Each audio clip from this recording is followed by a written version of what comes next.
Right, hello.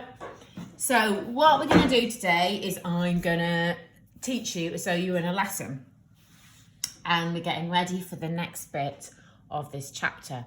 Now this skill would be actually quite useful in what you've just done with your proof by induction with summation.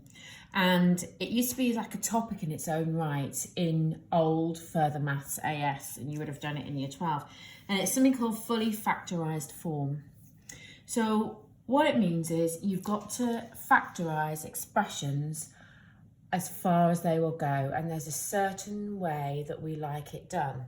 So if I had an expression such as a half n plus a third, I want to be able to factorise that, and the idea is that we take out a fraction so that we are left with whole numbers inside the brackets. So what I would spot here is that if I were to take out a factor of a sixth, so I could take out a factor of a sixth. Now, I could, if I wanted to, spot before I did this that these two fractions have a common denominator of 6. So what I could do is I could have rewritten them as sixths, and that actually makes it easier to then take out the factor of a sixth.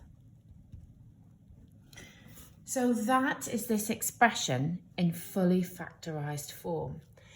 So what we tend to do is, rather than write it like that, but you could just think, well, I know that the lowest common multiple of 2 and 3 is 6. So if I take out a factor of a sixth, it's like multiplying by 6. So we could do it that way. So that's our question 1. Question 2. So question 2, if I had n plus 6 plus 2, n plus 6. Now that's not too tricky, is it? So you can see here that you have a common factor of n plus 6. So if you take out a factor of n plus 6, you're left with n plus 2, giving you your answer of n plus 6, n plus 2. So there is this expression in fully factorised form. Right, question 3. So slightly harder. So it doesn't always have to be with n, but often in this instance it's going to be, because we're going to be using n with our series. So we've got 3n, 2n plus 1 plus a half, 2n plus 1. So here I can spot that I've got a common factor of 2n plus 1, and I'm not liking this half. So what I'm going to do is I'm going to take out a factor of a half and 2n plus 1. Now, taking out the 2n plus 1 from this term is fine, but taking out the half has the same effect as multiplying by 2. Dividing by a half is like multiplying by 2. So that's going to leave you 6n here, plus, and if you've taken out a factor of a half, you've taken out a factor of 2n plus 1, it will just leave you with 6n plus 1. So this expression in fully factorised form. So question 4. So question 4, let's check if it's still in the screen, all good. So we've got n over 4, 3n plus 2, n plus 1, minus n over 6, 3n plus 2, all squared. So what I'm looking at here is I've got a common factor of n, I've got a common factor of 3n plus 2. So I'm going to do that first. So I'm going to take out n and 3n plus 2. But I'm also aware of this fraction, but I'll hang fire with that for just a moment. So if I take out an n and a 3n plus 2, I've got a quarter n plus 1 minus a sixth and another 3n plus 2. Now I'm now going to deal with the fractions. I want those outside here. Now I know they could both be written as twelfths. I know a quarter is 3/12 and I know a sixth is 2/12. So what I'm actually going to do is I'm going to take out a factor of a 12th. And if I take out a factor of a 12th, it's like multiplying by 12. So I'm going to get a 12th n, 3n plus 2. And if I multiply this by 12, I'll get 3n plus 1, take away, and now these fractions are in the way a bit, I'm going to get rid of them. And again, if I multiply this by 12, it's going to leave me with a 2. So my expression becomes, so I've got 3n plus 3 minus 6n, ooh, not very nice, minus 6n minus 4. So what I've ended up with is a 12th n, 3n plus 2, and here I'm going to end up with a minus 3n minus 1.